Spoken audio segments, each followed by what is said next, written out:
السلام عليكم، يا رب تكونوا بخير. كل سنة وانتم طيبين يا رب، ورمضان يدخل علينا باليمن والبركة وبالخير. يلا بينا النهاردة نعمل وصفة أساسية جدا في رمضان وغير رمضان، وهي بطاطس الشيبس. يلا بينا نشوف هنعملها ازاي بتكة بسيطة جدا، طلع لك مقرمشة محرفشة جدا ذهبي. بس ما تنسونيش في سبسكرايب. اول حاجة بعملها بجيب كمية البطاطس اللي انا عاوزاها واغسلها، بقشرها واغسلها كويس جدا زي ما احنا شايفين.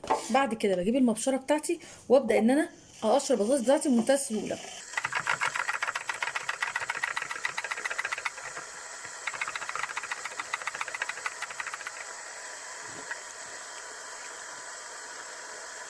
خلصت ان انا عملتها خلاص شرايح بالشكل ده وقشرتها بالشكل ده. ودي طبعا متاح لو انت مش عندكيش القشاره دي، ممكن اي قشره تانية، او ان انت ممكن حتى بقشره البطاطس تطلعي برضو نفس السمك انت شايفاه ده. وممكن تعمليها بالسكينه لو متوفر عندك ان انت بتحبيها بالسكينه. يلا بعد كده هنغسلها كويس جدا جدا جدا تحت الحنفيه. شايفين غسلتها كويس قوي، ولازم تكون الميه بتاعتها بالشكل كل النشا بتاعها نزل. ليه عملت كده وليه انا لازم وبعمل اقول لازم ضروري نعمل كده؟ عشان ده عامل من العوامل ان انا مش لازم ان انا اجي احط البطاطس لازم احط بطاطسايه في الزيت. لا، ده من العوامل اللي بتخليها انها اخد بالكبشه كده وهنشوف كلنا مع بعض. خلاص بعد ما صفيتها بالشكل ده، انا كنت بس بوريكم قد ايه انا شاطفاها كويس جدا. هنبدا بقى بالخطوه اللي بعد كده المهم. في الخطوه دي بقى مهم جدا جدا، هنزل بمعلقه كبيره من الكركم. ليه؟ ده بيديني بقى الصفار الحلو واللون الجولد اللي انا بعشقه ده في الشيبسي. وكمان هنزل بمقدار الملح، وبعد كده بغطيها بالميه المغليه. ميه مغليه. بعد كده بسيبها منقوعه في اللي انا عملته في الميه المغليه والكركم والملح، وبسيبها لحد ما الميه المغليه تبرد تماما. وهنا بقى بعد ما عدى وقت كافي جدا والميه خلاص بقت بارده جدا، يعني تقريبا ساعه، تعالوا بقى نشوف احنا عملنا ايه. بصوا الشيبسايه، بصوا الشيبسايه عامله ازاي، بصوا اللون بتاعها اصلا، بصوا الجمال. تعالوا بقى نقول التكه كمان ايه المهمه. بصوا ايه اللي انت عملتيه ده يا سما.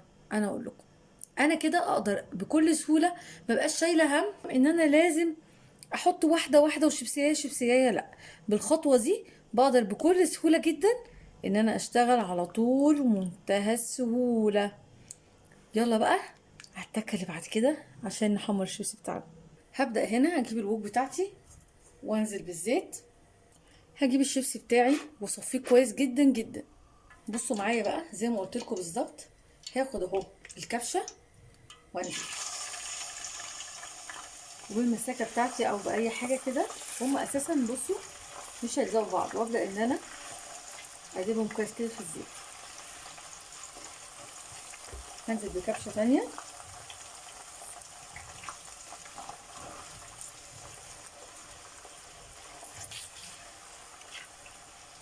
وابدا من جوه لبره ومن بره لجوه بالشكل ده بكل سهوله زي ما انتم شايفين اهو، من جوه لبره ومن بره لجوه. بصوا مفيش واحده لزقت في الثانيه، شايفين اهو اهو. الطريقه دي ممتازه ممتازه ممتازه، مش هتخليكي شايله هم خالص ان انت تعملي الشيبسي باي كميه انت عايزاها. وهنا بقى بصوا بعد ما الشيبسي بتاعي ما طلع، بصوا لونه وجماله، بصوا تحفه ازاي. عايزه بقى الاطعمه اللي انت عايزاها تقدري بقى تنفذيها في الوقت ده وهو سخن كده. ممكن بهارات بطاطس، شطه، اللي انت عايزاه. انا بحب عليها قوي دلوقتي كده، برش عليها رشه من بهارات البطاطس تديها طعم بصراحه مميز. ممكن كمان تجيبي طعم الجبنه. سامعين القرمشه؟ بجد هايل. وبكده خلاص اكون خلصت الشيبسي بتاعي بطريقه مميزه جدا سهله جدا مقرمشه جدا. بصوا الجمال، سامعين القرمشه؟ بجد لو اول مره تشوفوني متنسوش سبسكرايب وجربوا الطريقه دي وهتدعوا لي. يا رب اكون قدرت افيدكم، والسلام عليكم.